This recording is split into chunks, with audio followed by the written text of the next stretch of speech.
Discord has proved what everyone fears. What that is, I don't know. It's Well, Discord. It could literally be anything from okay, for 10 seconds I could say the words from pedos to data leaks. this one's exciting. So Discord says that 70,000 users may have had their government-issued IDs compromised. when were they uploaded? I'm assuming this is the UK one. When were they uploaded? 2 months ago, 3 months ago, and they're already good. Love it. Recent attack Amazing. exposed them, and the hackers, well, they claim they've got nearly 2.2 million, quite a bit more than what Discord They've got 1.5 terabytes. claims. Now, this would be bad enough on its own, but it's also came at literally the worst possible time, because Discord is facing pressure from legal changes pretty much worldwide. Now, these changes have forced them to ask users to verify their identities. So here's the question. How Well, I'm assuming it's mainly because the UK, but also Discord has a lot of grooming problems. Groomer and Discord are like hand in hand. can they keep asking people wild. to do that when they've already failed to protect users once with this story? I don't envy their position. They're facing scrutiny from the public and from governments. And there's more to this story than meets the eye. And none of this looks good for Discord, the corporate entity that very much has been gearing to go public. If you want to, do your IPO, a massive wave of bad news is pretty much the worst thing. Now, given what we've but also it would be nice to quote-unquote fix the problems before you go public. covered today, I don't think you'll be surprised to find Like, out if that they fix it, they might build up some trust with potential investors. It's like, oh, they had problems, but it's fixed now. using Cogni. They are both today's sponsor and the easiest way for you to fight I'm back. sorry. 13 completed, and I'm on 26 We don't suppression watch lists, ads here. which really does give me peace of mind. And over Oh, at are we still- okay. incogni.com/Bellular News, Yep, here you go. Use the code incogni, whatever, go to town. you can get that peace of mind as well as 60% off an annual plan. So check them out today. Probably using my still link. like $80. Because these things are To always kick so us off, a expensive, but- lovely little thing, sarcasm, called the Online Safety Act launched this summer, and similar laws have risen up in Australia and dozens of US states. The EU I thought has it got was just legislation Texas. looming as well. And beyond questions of overreach or free speech risks, privacy concerns are what has dominated most. And the most immediate worry is this, that corporate bodies are verifying the IDs of entire populations. Advocates like the Electronic Frontier Foundation, the EFF, have called out the potential risks here. They're fairly obvious risks, things like personal data that can be used for profiling. Two things. One, the government doesn't care. Two, the government probably doesn't even know what the fuck that means. They're full of decrepit, like 50 and 60-year-olds who think that the internet, like Facebook, is still the peak of internet, like technology. You know? For identity theft and things that are much worse. Now, that data has been put at risk. Quite simply, the more databases that data resides in, then the higher the chance of it getting risks leaked. and breaches. Yeah. And now with Discord, those worries have been validated. Discord announced that hackers had gained access to user information, including government documents. With that said, let's dive into the inciting incident. Discord announced the breach in a statement that hackers gained access to user information with a limited number of users. Specifically, it was users who had contacted Discord through customer support or through their trust and safety teams. Okay. That little bit of info will be very relevant later on. Now, what the It hackers was an inside job.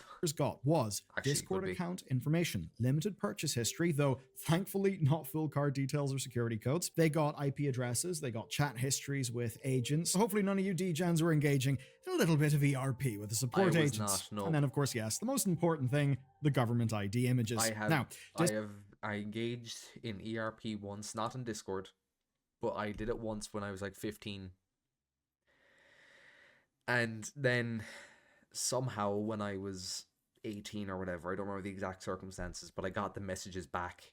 I like re-added the person or something because we had a falling out, and I looked back through them. I was like, this is actually the most, like, this is making me physically cringe. This hurts my soul. Discord's statement on the IDs read They as said the follows, same thing. It quote, was the like, unauthorized "Aw." party also gained access to a Yeah, small this is number of grim. government ID images, things like driver's licenses and passports. These came from users who had appealed an age determination. If your ID may have been accessed, that will be specified in an email you receive. So, this was Discord's starting point. It's very much not the end of the story, I though. don't think I ever Because photo the ID'd hackers with then them, went and made their own claims. so it should They be fine. provided proof of their identity to independent sources, and their number is a little bit higher, nearly 2.2 million photos of IDs being 70,000 compared to 2.2 million. Yeah, there's a bit of a gap there. compromised to a total of 1.5 terabytes of data. We are So this cooked. is a worst possible scenario. Mass user compromise and government ID documents. If I ever get hacked, or like, you know, say my bank account gets hacked or whatever, I pray to God they send me an email. The first fucking line is "chat, we are cooks," like in the preview. Discord, the worst possible scenario.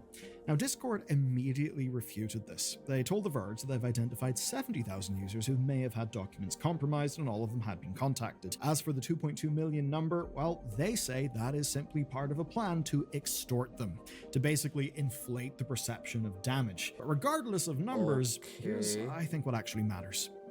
How could this happen when Discord promised that their new legally compliant ID verification system was not storing photos? Promise means nothing. Twitch promised there would be bodyguards at TwitchCon. Like, companies promise all the fucking time. It never happens. Because in the mind If of you're most lucky, they might consumers, fulfill the they promise by heard like 10%. your photo will not be stored. And now what do we see? Apparently 1.5 terabytes of your photos that had been stored. To explain this, we need to do some details. This seriously is important, so yeah, strap in. Let's go. We're not Now, storing it. Discord's I don't know how they trial got it. for age verification It in just the happened. UK and Australia works through service providers, basically third-party companies like KID or Veritat. Now, these companies maintain that all that they do, right, is they simply check information in a live scan, and then they give Discord a pass or a fail answer. So from Discord's point of view, all that they see is basically a checkbox that says yay or nay. So no things being stored in Discord's end. So you're almost certainly wondering, if that's true, then how could images of people's IDs even be accessed if, they're not stored? Well, taking these companies at their word, there is actually a clear answer, and I can pretty much tell you. So We didn't store them. We printed them out, and we got a little. We have it. The fucking like Polaroid. They just have a vault of all the Polaroids, and then what they actually did is they hacked the security camera, right? And then they scanned each. Basically, what I'm saying is, it's not our fault. These It's hacks actually Trump. were It's not his fault. connected to age verification. At the very least, not in that way. You see, the hackers claimed that they breached an account related to Discord, and that from there they gained access to a Zendesk instance. Worth noting, Zendesk have denied that they were hacked, which is a bit of a strange wrinkle in this story. But the way the story goes is that by getting this access, the hackers could get customer service data. Now, that data included support tickets, and those support tickets, those are where the majority of customer information was gathered, including the IDs. And that would mean that this hack is actually about Discord's policy on IDs that exist before the law changed. So this is where it's interesting, and here's how things used to work. So, to take it from the top, Discord hosts servers where individuals may share adult content. Nothing like a cheeky fap with the boys. Now, they have policies to manage this fact, where they can flag an account as being an I was adult responding to a text, and I just hear cheeky fap with the boys. account or a child account. Children obviously get restricted from adult-only spaces. I What zoned happens out if for, like, somebody 2 falsely seconds. flags another user as being a child, or someone simply enters the date of birth wrong when they're signing up? The answer is fairly simple. Discord would need a way to solve problems like this, so they had to have a way for users to actually prove. What the fuck? Every time, whenever I was underage, I always put in the same date of birth, and it was the 2nd of November, 1995. Now that I'm of age, I just put in my actual date of birth. But half of my fucking emails are like, because a lot of companies will send you like a happy birthday email. I'm like, what do you mean my birthday? It's fucking November, and I'm like, oh yes, I forgot. I'm fucking 36 or something. They No, were who they 31. said they were, because Discord can't just say, all right, I trust you, bro, because if they did that, they, well, could be sued into oblivion. So what they did is they would allow users to submit tickets where somebody would manually verify their identity via their government-supplied documentation. And that's the key detail for this story. What I just outlined is how Discord was handling ID stuff itself. And that is different to the new system that is carried out by the verification companies that basically was spurred on by the UK's Online Safety Act and similar legislation across the world. So, this stuff was done by Discord's Kind of unrelated. Out of sheer curiosity, are any of those verification companies owned, or at least partially owned, by the people who pushed for age verification. Because I would take a guess to say they are. Like, they created a problem and then they're selling the solution. You know? It's kind of like that, there's like one massive company in the US that determines whether, like, what percentage is literate, and then they themselves sell a literacy course. It's like, oh wow, you're deciding no one is literate, but you also happen to be selling a course. Interesting. Customer support teams, and those were teams that are Discord in name only. Because yeah, they're basically outsourced. Okay, so according to the threat actors speaking to Bleeping Computer, here is how things went down. They say the breach did not stem from a vulnerability in Zendesk, and it wasn't a breach of Zendesk either. Rather, it came from a compromised account belonging to a support agent. Now, that agent worked for what is called a business process outsourcing provider, a BPO.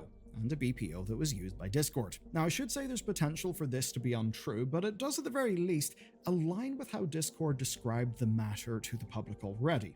So, as best we can tell, here's the reality of things. Discord does not handle their customer service in-house, right? And actually, almost no big companies do, especially in tech. And the reason why is fairly simple. Customer support is expensive and it is staff intensive. It's the sort of thing that traditionally... You know what isn't expensive though? India. That's why whenever you call, it's always a fucking Indian. And they speak like half English. Oh, I hate contacting customer support. I think only once ever I contacted customer support, and it was Sony. And it was a guy in England. And he was the most obnoxious asshole I've ever spoken to in my life.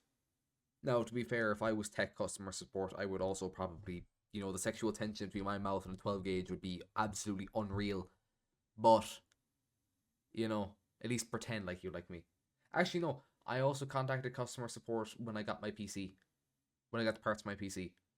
Because there was like I had to refund the part because I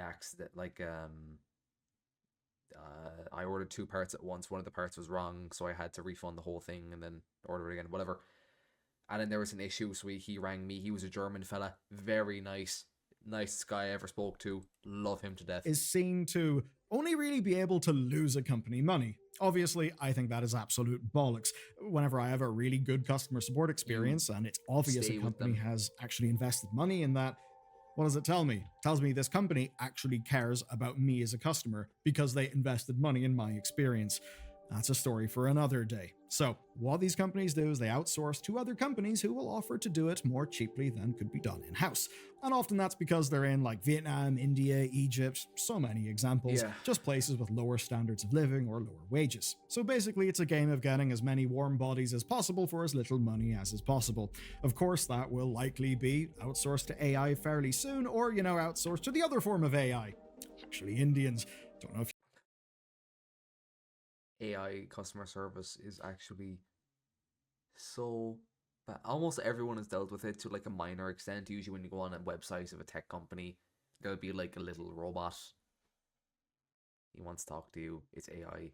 They're so bad. They're useless. They don't fucking do anything. You know about that story, but it was pretty damn funny. Anyway, in theory, this kind of thing is also true of the ID verification companies, like the ones Discord are using in their trial in the UK and Australia. But those third-party ID companies are single-focus entities. They are entirely designed to do ID verification. Yeah, do one job, and that do it well. usually means they've got strong ties to regulators and they've got bespoke tools. Now, for customer support, on the worst instance, all you need is someone cheap who can answer emails in line with a guidebook. And in a case like this, where the plan was to extort a financial ransom from Discord, that can obviously be counterproductive. If the third party doesn't have enough security, then Discord is exposed. And if individuals involved in that company are susceptible to bribes or hacks of their own, Discord is also exposed. Everyone is susceptible to bribes. Literally everyone on the planet. It's just the right amount. Now, this also limits how much control there is over a policy even being followed. And we actually know this because Discord's own policies say that this should never have been able to happen. Yeah, this should be impossible because their policy states, quote, age verification. If you submit an ID for an age verification appeal, we will delete it within 60 days after the age appeal ticket is closed. Now that obviously feels like bullshit if this story is true, because when you read those words from Discord and you see the word we, you tend to think that actually means Discord themselves. Obviously, it does. No, no, no, no, Does never not. does. So what we've learned then is that these BPOs, these business process outsourcing companies, are usually the weakest point in any chain of security. And that's precisely because they're kind of off hands as far as the main company, in this case Discord, would be concerned. And that means that breaches of policy just will happen. Stuff will slip through the cracks. There will be bad habits that never get caught. And what this reveals is something that you really, really should know. Whenever you look at policy things like this, basically that policy is mostly relevant after it's been violated. Because ultimately, like, the I didn't think of it that way. test of a system is, well, you know, the system Wait, does he actually have a fire exit in his house? How am I just being tested Whatever. by shit going wrong. So the key thing here is that none of this, none, removes fault from Discord. Even if they say it was an outsourcing company and, oh no, we've cancelled our contract with that company.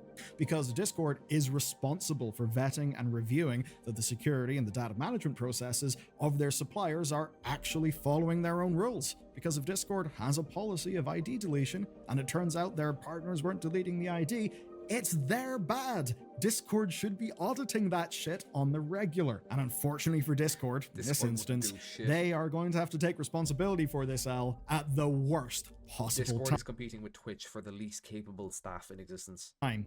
Because there's a whole other Twitch is dimension winning, to Discord but, that you very it's pretty well close. may not know about. So when I say Discord really didn't need another controversy, it's actually because, well, before the US government shutdown, the company's CEO got It's being called called to before Congress. Obviously, that's ended up being delayed.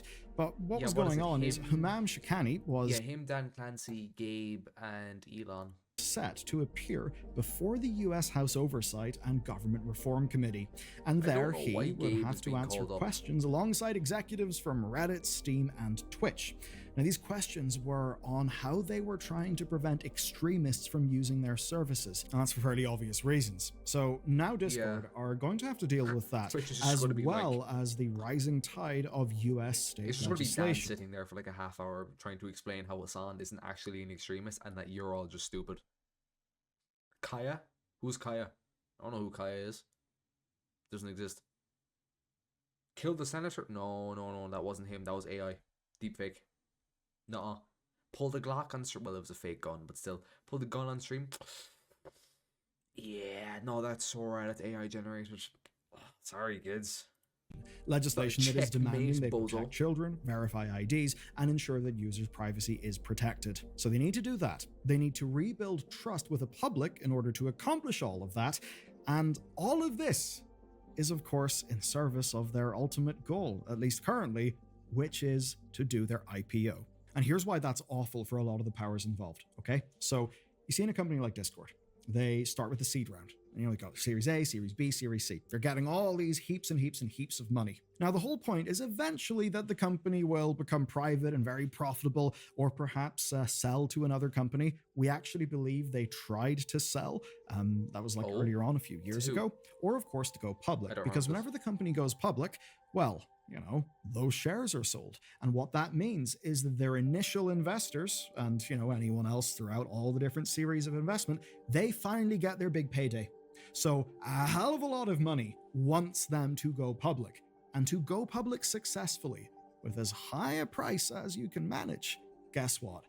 You need to not have drama like this. But unfortunately for the business people at Discord, drama like this is what they have got. But if you're here for the drama, good news. You should check out this story next. It's quite fun. I'm not surprised Discord isn't shit, but I don't know. This is something we'd have to wait and see kind of the real effects, I suppose. Kind of see what happens. On an unrelated note, though, I will be back to streaming either tomorrow or the day after. I haven't decided yet. Just decided to kind of take a week off from it. Actually, I think now it's a week and a half off, just because life, basically. But I'm good again. I'm good to run. So we should be back. I don't know what I'm gonna play though. But yeah.